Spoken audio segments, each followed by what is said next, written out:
تو ایسا محسوس ہوتا ہے کہ شاید یتیم پوتے یا پوتیوں کے ساتھ زیادتی ہو رہی ہے، حالانکہ ایسا نہیں ہے۔ یہ ایک بہت بڑی غلط فہمی ہے۔ کیوں کہ ہم میں سے اکثر لوگ شریعت مطہرہ کے بنیادی اصولوں کو نہیں جانتے، شریعت کے مزاج کو نہیں سمجھتے۔ شریعت کا مزاج یہ ہے کہ جب کسی معاملے میں شریعت مطہرہ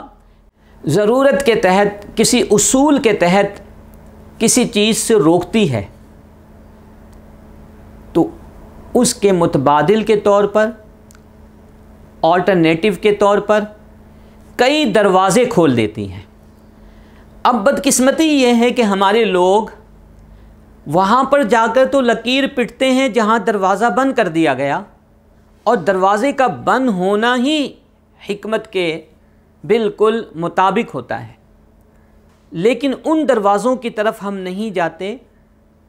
کہ جہاں شریعت مطہرہ نے ہمارے مسئلے کا حل رکھا ہوا ہوتا ہے، جو ہمارے لیے کھلے ہوئے ہوتے ہیں۔ چنانچہ انصاف کے تقاضے کو پورا کرنے کے لیے اور اس اصول کو کار فرما اور اس اصول کا اطلاق کرتے ہوئے کہ الاقرب فالاقرب، جو قریبی رشتہ دار ہوگا وہ زیادہ حقدار ہوگا دور والے سے، اور یہ عین انصاف کے مطابق ہے۔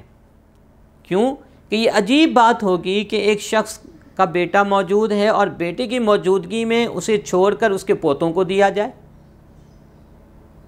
کیونکہ فطری طور پر بھی جو قریبی رشتہ دار ہوتا ہے انسان کا قلبی لگاؤ اس کی طرف زیادہ ہوتا ہے۔ تو یہاں پر منع کر دیا گیا کہ بیٹوں کی موجودگی میں یتیم پوتوں کو وراثت میں فرضی اعتبار سے، لازمی اعتبار سے حصہ نہیں ملے گا، لیکن دوسرے راستے کھول دیے گئے، دوسرے دروازے کھول دیے گئے۔ وہ دوسرے راستے کیا ہیں کہ شریعت مطہرہ نے دادا کو، جسے پتہ ہے کہ میرے اس پوتے کا میرے مرنے کے بعد وراثت میں حصہ نہیں کیونکہ میرے بیٹے حیات ہیں، وہ کیا کرے کہ اپنی زندگی میں ہی اپنے پوتوں اور پوتیوں کو جو دینا چاہے انہیں دے دے۔ شریعت مطہرہ نے منع نہیں کیا، اور اگر وہ زندگی میں نہیں دینا چاہتا تو بھی اس کے پاس آپشن موجود ہے۔ وہ یہ چاہتا ہے کہ میرے انتقال کے بعد میرے جس طرح میرے بیٹوں کو حصہ ملے اسی طرح پوتوں کو بھی ملے، تو وہاں شریعت مطہرہ نے وصیت کا حق دادا کو دے دیا کہ وہ اپنے پوتے اور پوتیوں کے لیے زیادہ سے زیادہ 1/3 تک کی وصیت کر دے۔ کئی صورتوں میں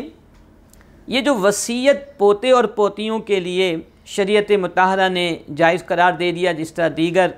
غیر وارثین کے لیے جائز قرار دیا ہے، تو اس وصیت میں پوتے اور پوتیوں کو حقیقی بیٹوں سے بھی زیادہ مل جاتا ہے، کیونکہ یہ 1/3 1/3 تک کی اجازت شریعت مطہرہ نے دی ہوئی ہے۔ اور یہ بھی ایک بہت اہم بات ہے سامعین محترم کہ جب دادا وصیت کر جاتا ہے تو اس کے انتقال کے بعد وصیت کے اصول کے مطابق بیٹوں اور بیٹیوں کو وراثت میں حصہ بعد میں ملے گا، وصیت کا نفاذ یا اس کی ایگزیکیوشن پہلے ہوگا، جیسا کہ قرآن مجید میں اللہ تعالیٰ نے فرمایا کہ من بعد وصیت یوصی بہا او دین، کہ وصیت کو پورا کرنے کے بعد اور قرض کی ادائیگی کے بعد ورثہ میں تقسیم ہوگا۔ تو اگر ایسے ہم دیکھیں تو اس صورت میں تو پوتے کو حقیقی جو ورثہ ہیں اس صورت میں ان سے زیادہ حق حاصل ہو گیا۔ تو پہلا شریعت مطہرہ نے آپشن یہ دیا کہ دادا اپنی زندگی میں ہی اپنے پوتے اور پوتیوں کو کچھ دے دے۔ دوسرا یہ ہے کہ اگر وہ زندگی میں دینا نہیں چاہتا تو وہ وصیت کر جائے اور وصیت میں اسے 1/3 تک کی اجازت ہے، اور اگر یہ دونوں دادا نہیں کرتا تو بھی تیسرا آپشن موجود ہے۔ وہ تیسرا آپشن یہ ہے کہ جو اس یتیم بچے کے چچا یا تایا ہیں جو وارث بن رہے ہیں اپنے باپ کا، وہ لوگ اپنی مرضی سے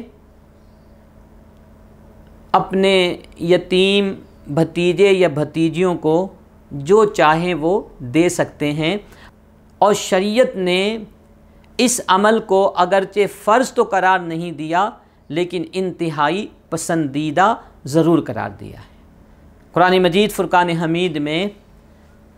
اللہ تعالیٰ نے سورہ النساء میں اس بات کی تعلیم دی ہے کہ جب وراثت کی تقسیم ہو اور اس وقت کچھ یتیم بچے، غربا، مساکین جمع ہو جائیں تو ورثاء کو چاہیے کہ اپنے اپنے حصوں میں سے کچھ نہ کچھ ان کو بھی عطا کر دیں۔ تو جب دیگر مسلمانوں میں جو فقراء و مساکین ہیں ان کے ساتھ ورثاء کو حسن سلوک کا حکم دیا جا رہا ہے، تو پھر وہ اپنے بھتیجے اور بھتیجیوں کے ساتھ حسن سلوک نہ کریں، یہ عجیب بات ہوگی۔ یہاں تو بدرجہ اولیٰ ان کے لیے ضروری ہے۔ تو ایک راستہ روکا گیا، وہ بھی اصول کے تحت، اور یہ اصول عین انصاف ہے، لیکن 3 راستے ہمیں بتا دیے گئے۔ لیکن ہمارے لوگوں کی یہ بد نصیبی ہے کہ انہیں ان راستوں کا پتہ نہیں ہوتا۔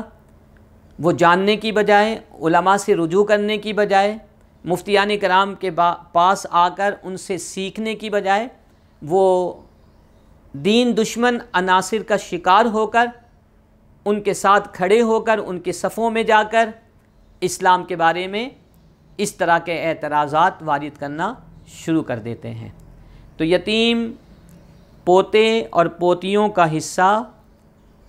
مرنے والے کے بیٹوں کی موجودگی میں نہیں ہے، لیکن دیگر 3 راستے ایسے ہیں کہ جنہیں ہم اختیار کر کے ان یتیم